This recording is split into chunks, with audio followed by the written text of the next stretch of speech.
This is the Lone Crater YouTube. We hope this video helps. In this video, I will explain how to adjust engine idle speed. An incorrect idle can lead to frustrating issues like stalling or a rough engine. Understanding this adjustment is key to maintaining your vehicle's smooth operation and ensuring it runs efficiently. We'll cover the basics, so you can confidently tackle this common maintenance task yourself.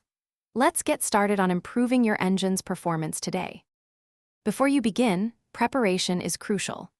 Always consult your vehicle's service manual to find the exact idle speed specifications for your specific make and model.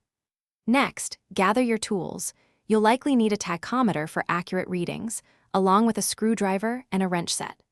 Finally, ensure your engine is at its normal operating temperature before making any adjustments for the most accurate results. Now, let's get to the actual adjustment.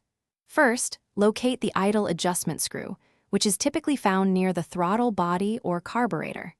Next, connect a reliable tachometer to accurately monitor your engine's revolutions per minute.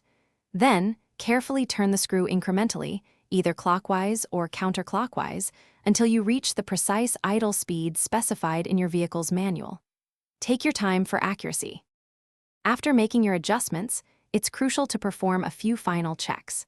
Verify that the engine idles smoothly without any hesitation or stalling. Take your vehicle for a test drive to confirm proper performance at various speeds and conditions.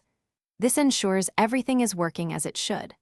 Also, for those looking to improve their financial well-being, check the description for a link to a book that can truly change how you think about money, as well as other great deals. Thanks for watching. Consider subscribing if we helped you.